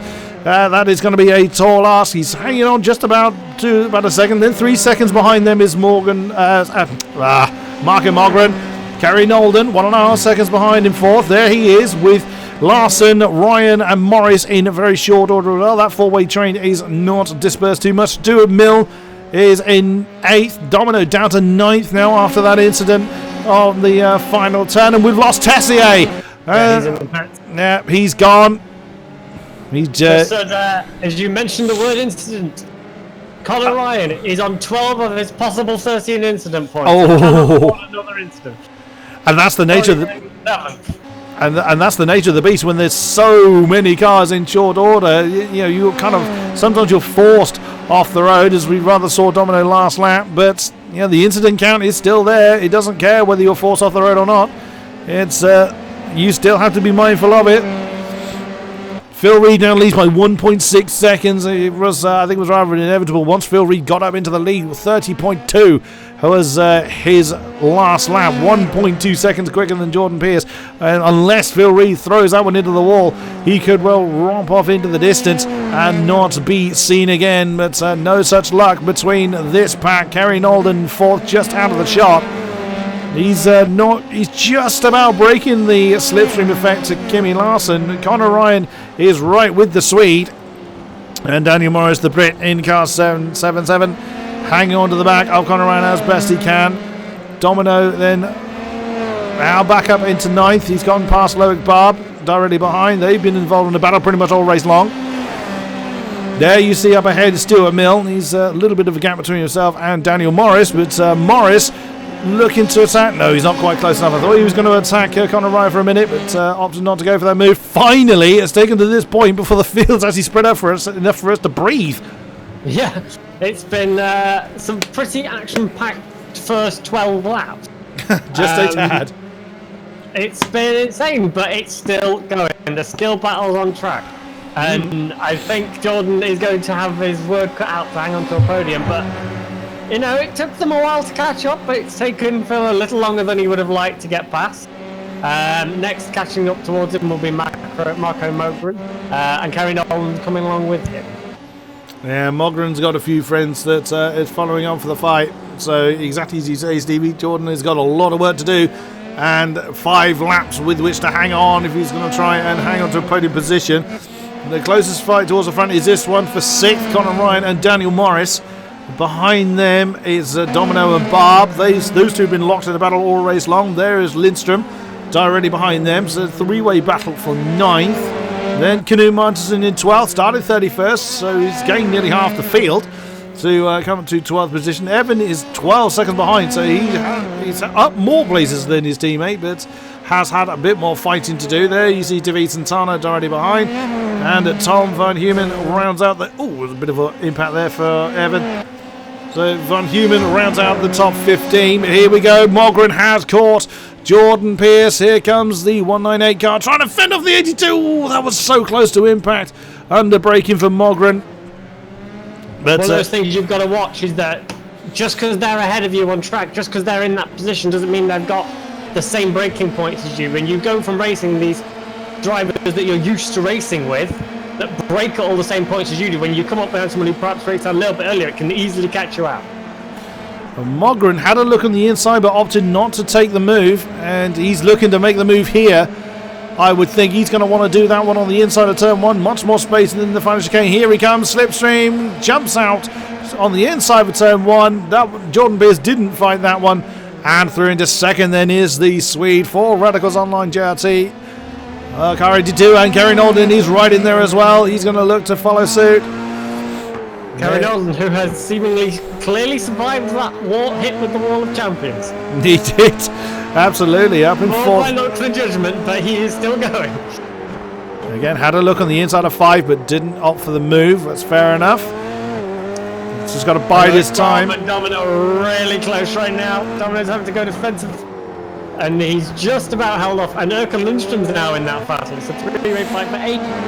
Absolutely. So Dom's had a lot of work to do all race long. And there goes Barb on Domino. That's heading down towards 7 and 8. Oh, Domino's in trouble. That's thrown. He had a massive tank slapper there. Oh, that's Barb that was all kinds of out of shape as well. Here comes Evan Imran. Oh, no, it's Canoe Martinson, beg your pardon. He's gone up into... just picking up the pieces. Yeah, right place, right time for car 20. And he looks set to put the pressure on Lindstrom and Domino as well. 4 laps to go. And Nolden and Pierce side by side coming in the final chicane. Car 35 on the inside. That is the Team AOR Orange car of Kerry Nolden. Flies through into 3rd position. Is he gonna... Does he have enough time to chase off after Mogren? We will see. There's Kimi Larson. that wants to demote Jordan Pierce another few positions down, but Lindstrom and Domino still very close together. Conor Martinson right in there, dragging Loic Barb with him. There goes car 7, or car 7 defending on the inside. Outside manoeuvre for Lindstrom on Domino into turn 1. Nicely done. Nice and clean for Erke Lindstrom to come up into 8th position. Now Martinson is going to put the pressure on Domino as well. He's left Loic Barb behind. Oh dear, yeah, Loic Barb was 3 seconds slower than the pack around him last time around, but Canoe on a charge. Again, as is the nature of reverse car grids, you will always have cars behind you that are considerably quicker, unless of course you choose to fight them. Some people don't. We've seen a few people just letting them go, and that's fine. If you're not confident you'll keep them behind, you'll only cost both of you time trying to defend from them. So again, even though it's a sprint race, still strategy involved. With 3 laps to go, there's still a lot of positions to fight for. Do you know what's the most impressive thing about Knut being in the top 10 right now? He's up 21 places, and it doesn't look like he's finished yet. He has 0 incidents. Wow. Oh! No. And Domino's has spent. That's another position for him. Yep. It means Knut has gone every single lap. He hasn't gone off track. He hasn't touched anyone. He hasn't lost control of his car. This is the flip to these sprint races, is keep looking after yourself. And not going so aggressive. You know, some drivers would have been at the back and go, okay, I've got to make as many places as I can at the start. And Knut has found himself in the top 10 with 2 laps to go with no incidents. So he's going to get bonus points for that on top of his normal points. Super stuff. And he's charging on considerably quicker than the cars around him. He's with Lindstrom at the moment. We're looking at Larson hanging on to the back of Jordan Pierce. So we'll see if Jordan is able to defend for 4th. There is Canute on the back of Erke Lindstrom. It's going to be unlikely that Martinson will be able to close in the gap between Lindstrom and Milne, which is about 5 seconds, unless, of course, someone else throws it into the wall. Anything is possible in these sprint races, and Larson is right with Jordan Pierce now as they come through. 8-9 heading towards the hairpin. Look at that. Is 198. Is Jordan Pierce going to be able to do anything about it? That's on the nose of the Super Speed Car 99. Surely this is going to be a slipstream manoeuvre on that back straight. Decent drive out of the hairpin for both of them. It's around about 4/10 between the two as they come up to speed. Now is about when the slipstream is going to kick in. Here he comes. And Jordan Pierce still feeling the need to go for that defensive line. Now returns to the racing line. Here comes Larson. He's going to be close into that final chicane. But he's got it done nice and clean for both cars. That is 4th for Kimi Larson. You see the line that Pierce had to take to get you off the track? That is the benefit if you can get that inside line and hold it. It's you get that much smoother run through, and the car on the outside, you're better to just abandon it early, because otherwise you lose so much time going through it. But Pierce still running top 5 with final lap. It's not doing too badly. It's really not. No, indeed. So Canute was 6/10 quicker than Lindstrom last time and has 7/10 to close down. So that is going to be a real big push for him to gain that 8th position. But Phil Reed is just gone. 4.5 seconds to the good for him. I'm assuming he set the fastest lap of the race. Yes, he did with a 29.7. He's had no one anywhere near him. 22nd was his starting position. And Martinson still battling Lindstrom for 8th. He's not willing to let that go. He is pushing to the flag, as you should. But still going to try and keep an eye on when Phil Reed crosses the line. But his Bob has just been disqualified. Oh no! From 13th place. Oh no, what a shame for A62 Loic Barb. But no such problems for Phil Reed. Here he comes into the final chicane. That is going to be the sprint race win for car number 44, Team AOR Orange. It's Phil Reed takes the sprint race win. He's happy with that. A great effort. Up 14 places was Margaret. He's going to take 2nd. Kerry Nolden will round out the podium.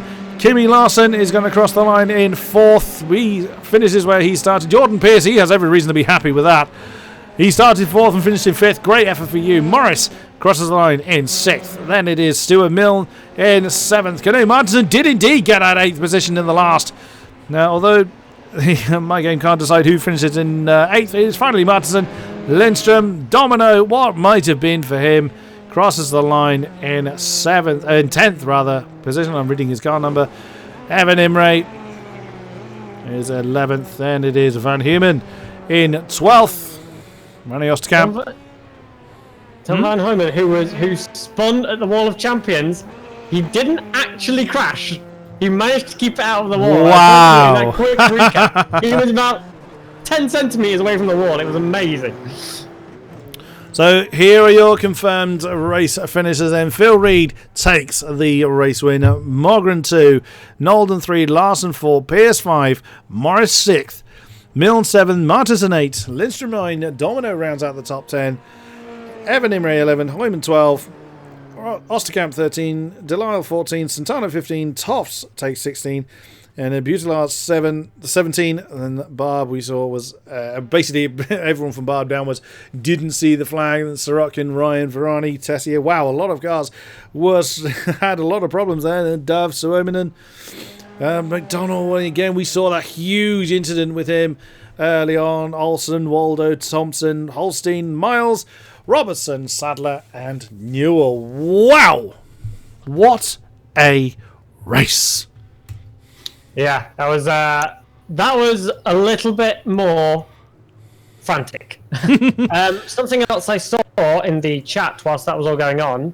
I think Chris Holstein had his screen disconnected on the first lap, so I think that was partially why there was an incident. Oh dear. Yeah, so that's not great.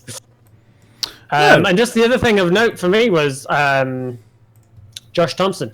Absolutely nailed it first race. Every single lap, no mistakes, no close calls, nothing. And in a sprint race, it can go so wrong so quickly. We have a few people that want to talk to us. Would you like to talk to some people? Why not? I've gone for the scenic camera, by the way. Likewise, and we have a lot of people having fun on the start finish straight, and absolutely fair enough. Let's drag them over. Let's see who wants to talk to us. Mr. Domino, let's have a quick word with you first of all. Hello. Hello. That could have some amazing fighting, but sadly didn't end the way you would have liked. How are you feeling after that one? Well, that was very fun racing, and to be honest, before the race, I thought I was just gonna get at the back again. So way better result than I imagined. Yeah, but yeah, I had some fights and a little touch here and there, but that was just amazing fun. Awesome. Yeah, we had a lot of fun trying to keep up with all the battles you were in, to be fair. Oh, that's good for once. Great stuff. Well done. And well done. Thank you. Mr. McDonald. Good evening, lads. Sorry, good morning. Wait, no, good evening. It's good evening all day. You haven't been racing for that long. No. Well, over here in New Zealand, it's only 11 o'clock in the morning, so I'm like confused. Well, what are your thoughts after the festivities of today? Oh, I mean, I'm stoked for the second place in the first one. I had a bit of a shocker season in the Formula Renault last season, so I was trying to, prove myself and getting second in the first one and holding off Rene and the likes of, well, not Josh, but the guys behind. That was really good fun for me. And then unfortunately, coming from Australia and New Zealand, we get a lot of net codes, so my teammate net coded me going into the first chicane and took my rear wing off and sent me flying into the back of Josh Thompson, which was unlucky for him to get caught up in it. So I don't know, mixed emotions. I'm stoked that we've got pace, and the podium is great, and then a little bit disappointed with a sour note to it for the second one. Wow, a lot to look forward to then in the season. So how are you finding these cars? We touched on earlier that obviously these cars are pretty new to iRacing. There's not a lot of kind of muscle memory or a lot of knowledge inherent coming into this season. How confident are you moving forward? I mean, I've got a great team behind me. One Performance Racing, we're more probably into GT and V8 supercars and our region. So the Formula Renaults and all the Formula cars, in fact, are a little bit new to us, but we'll just keep chipping away at it and see what we can do. Obviously, with the likes of the competition in the field, it's definitely tough. So I think it's going to make it better for us because we're going to have to learn how the car works and work on our driving even quicker. So it's good. Muscle memory, I think. It's just you pick it up each track. So we can't wait for the next round, to be honest. Neither can we, because we've had a ball in the comedy box trying to keep up with you guys. It's been absolutely great, and we look forward to the season ahead. Oh, we have quite a few people to come through, so let's get through them as quickly as we can. Josh Thompson, welcome to you in the comedy box. Hello. How are you feeling after that one? Mixed, to be honest. I'm obviously going from the mega highs of race 1 with a win, fastest lap and pole was amazing. Like, I couldn't have started the season any better. And then my typical AOR look happened in race 2 with Shane what happened with Tom. He had a bit of Jordan had a bit of netco with his team, like he said. I managed to survive the turn 1 initial pile-ups. Managed to get around that. I think I made like 5-6 place up just at the start. So I got there, I was like, I'm actually in a good position, checked up quite a lot, and then all I got was just saw this car flying towards me and just roll all the rear end off. So after that, it was just a struggle to even keep the car in a straight line. I was surprised I managed to do as many laps as I did. It was physically undrivable. Like, even I said to myself, like, I will be lucky to not to crash this car. And it just got worse and worse over the races. Everyone's tyres came in. I just couldn't get any heat into tyres because no downforce or anything. Hopefully better luck than in upcoming rounds. How are you kind of feeling moving forward on this one? As I was saying earlier, obviously it's a new car. How are you feeling moving forward? I'm confident, very confident. I feel like at the moment, I feel like I've found something in the car what suits me a lot more than others. I think here, obviously, the car came out and they changed the car again. So obviously I did a lot of work beforehand, so I had to do a lot again. But I feel like I've got my sweet spot in the car at the moment, so hopefully I can just build on that, keep it going, and yeah, I've got a lot of work to do now with a DNF, with Mogren finishing both races quite strong. Got a lot of work to do, but I feel I've got the pace so I can bring it back in. Awesome stuff. Martin Mogren, welcome to you in the commentary box. Thank you, guys. How are you feeling? You had a pretty good run, particularly in the first race. How are you? Well, indeed, and in the second one, in fairness. How are you feeling after that one? I think I feel better after the second race than after the first. I was driving really conservatively in the first one. Just wanted to bring it home, really. This is not a fun track to race, in my opinion. But yeah, the second one was... Go on. Yeah, the second one was really fun, yeah. Awesome. Glad that you had a pretty good run in that one, and we look forward to this season ahead. So not saying too much to everybody, as there's a lot of people to try and get through. We have Tom Van Humen with us as well. Welcome to you. Yeah, thank you. How are you feeling after that one? Didn't see a lot of you, unfortunately, stream side. So how were these races for you today? Yeah, the first one was a bummer for me. I tried to overtake Marcel Mars, and I ran into the wall, so that was race over for me. But the sprint race was a lot better for me. I started in P33, and there was so much carnage. I avoided everything. And after the first lap, I was in P15 or something. And sadly, I spun in the chicane when I was in P14. So I need to do a recovery, and René's when I was in my recovery, René spun right in front of me, and that slowed me down 10 seconds as well. But I catched again David Santana and overtook him, and some people crashed more. So yeah, a really good recovery for me from P33 to P15 back, and then P12 again. So I'm happy with points. Yeah, I didn't expect any points at all this evening. Well done, good job. A lot of racing is being in the right place at the right time, which was certainly shown coming from 33 to 12th. So good job, and we look forward to the performances later in the season. And finally, for this evening, we have our sprint race winner. It is Phil Reed. How are you? You must be pretty happy with that, because wow, you dodged a lot of carnage. Well, it's exactly that. Yeah, I'm kind of like 50-50. I'm happy that I won. Obviously, you can never not be too unhappy with him, but just the amount of stuff going on that one is not great. So we're gonna have to have a look at something because it keeps happening. It happened back in the Formula 1. I mean, I think it's one of these things. Is like the incidents that happen on lap 1, and they're so minor. Each of them are like little silly things. It's just they add up to a lot all the time. So yeah, but I mean, I did a good job avoiding, and then I mean, just the race itself. I had a really nice run. Once all the carnage had stopped, I ended up in like, I think it must have been like 9th, maybe 10th, and so I was able to push a little bit, tried to overtake some people, did some nice moves here and there, and yeah, just able to take. I got enough of a gap to the cars behind. I think Kerry helped by attacking the cars that were trying to push after me, so I got the gap, and then pretty much after that it was it was relatively plain sailing. And how are you feeling moving forward with these cars? Are you quite confident you can get towards the sharp end again? I know.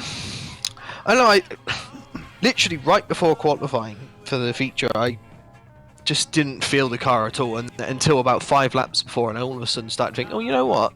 You know, I've got something here, and all I'd done is I changed the tyre pressures a little bit because I think they were running them a bit high, and I hadn't realised, and because they've obviously done something with them that's different to the Formula Renault, so they need to be a little bit lower than the Formula Renault, the old car. So I think once I'd sorted out, I was like, actually, no, the car feels a little bit more predictable later on, because that was my issue. Longer runs, the longer and longer I was going, the worse and worse the car was getting. I think it was because the tyre pressures were so high, they were overheating. Whereas now I wasn't having that problem. So early on, it's a little bit more unstable, a little bit more understeery, but as you get so it comes to you a bit more, and it doesn't go over that. So I feel a little bit more confident now, I must admit. I wasn't particularly enthusiastic after the update, but yeah, obviously I had some pace in that race. Well, yeah, I'll say you got to the front and just disappeared.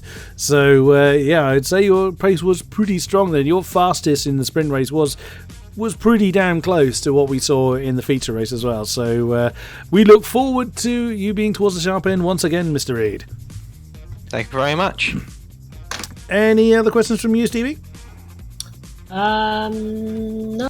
Just to let everybody know that the next week, we have round 1 of the Formula Renault 3.5. And Phil, where's that at? Why should we put, Nürburgring GP? I actually did that. Hey, there you go. So, lovely. And I'm bringing you round 1 of that. And on Monday, we have round 1 of the iRacing GTE League at Imola. Awesome stuff. iRacing all the way. Yeah, absolutely.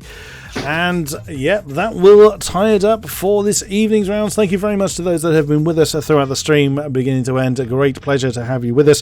Thank you very much, Stevie SQ, for tolerating me in the commentary box. A great pleasure to have you alongside me, sir. Always an honour. Thank you very much to our drivers for putting on an incredible race. Always a great pleasure to commentate for them. And we will be back next time for more AOR action. Join us then, and we will see you soon. Thank you very much, and good night.